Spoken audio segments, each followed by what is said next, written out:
বন্ধু শক্ত করে ধর, আমি দেখতেছি। ছাড়ো আমাকে। আরে কারা তোমরা? আরে ছাড়ো না। শক্ত করে ধর, শক্ত করে ধর। আরে কি করছো?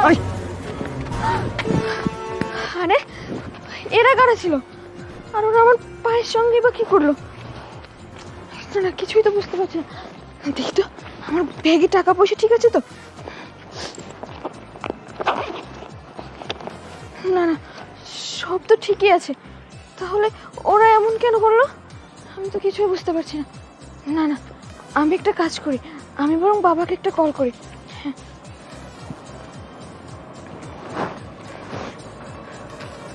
হ্যাঁ হ্যালো বাবা। মা বৃষ্টি কি হয়েছে? চাচা আমি তাহলে আসি। আচ্ছা বাবা ঠিক আছে যাও, বলো মা কি হয়েছে?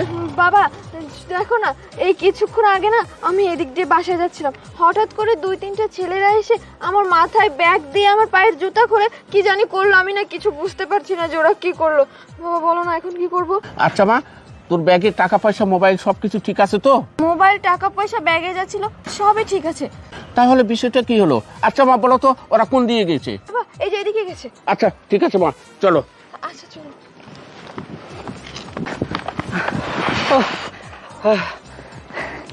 বন্ধু শোন, এভাবে আর কতদিন?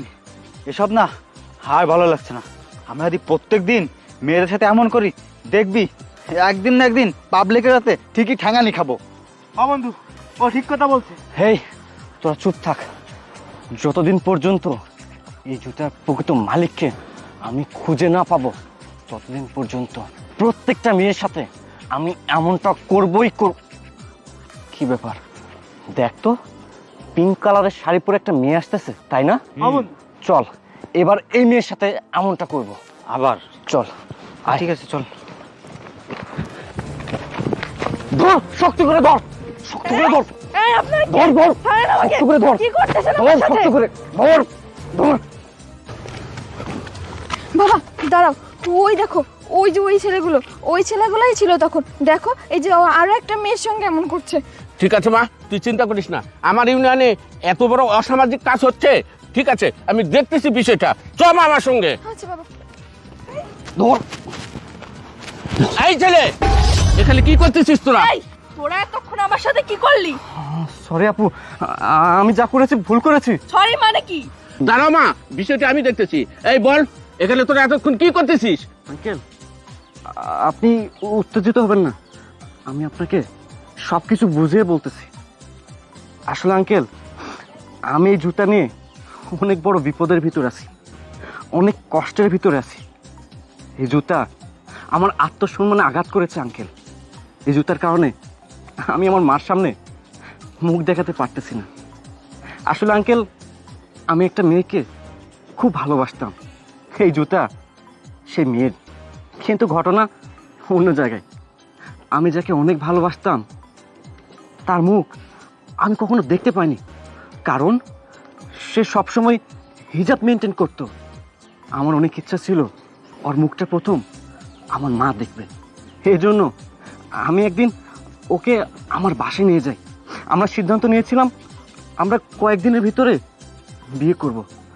ওকে আমার বাসায় নিয়ে যাওয়ার পর আমি আর আমার মা যখন অন্য রুমে গেলাম, তখন সুযোগ বুঝে মেয়েটি আমাদের বাসায় থাকা টাকা পয়সা, স্বর্ণালংকার, ল্যাপটপ, ফোন সব কিছু নিয়ে পালিয়ে গেল।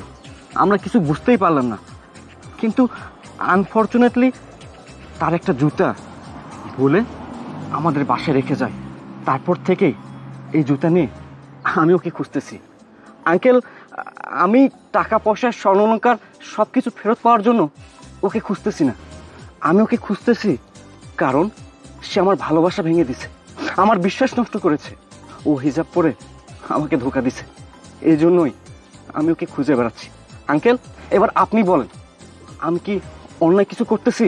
হ্যাঁ অন্যায় করেছো, কিন্তু তোমার জায়গায় যদি আমি হতাম আমি ওই কাজটাই। আঙ্কেল, আপনি যে আমার যন্ত্রণাটা বুঝতে পেরেছেন এই জন্য আপনাকে ধন্যবাদ। আপু, আপনারা দুজনেই আমাকে ক্ষমা করে দেবেন। আমার কোনো ওয়ে ছিল না, আমি বাধ্য হয়ে এমন কাজ করেছি। ভাইয়া সমস্যা নাই, আমি কিছু মনে করিনি। কিন্তু দেখুন, আপনারা পুরুষ মানুষ হয়ে রাস্তাঘাটে যদি মহিলাদের সঙ্গে এমন কাজ করেন তাহলে তো সবাই খারাপ মনে করবে, আর আপনাদের সঙ্গে এরকম ঘটনা অহরহ ঘটবে। তার থেকে বরং আপনারা অন্য কোনো এতে খোঁজার চেষ্টা করুন। আর যাই হোক, আমি আল্লাহর কাছে দোয়া করি আপনি যেন আপনার সেই মানুষটিকে খুব তাড়াতাড়ি খুঁজে পান। ঠিক আছে আপু, আপনি দোয়া করবেন। দোস্ত, তাহলে চল। বাবা চলো। চলো মা।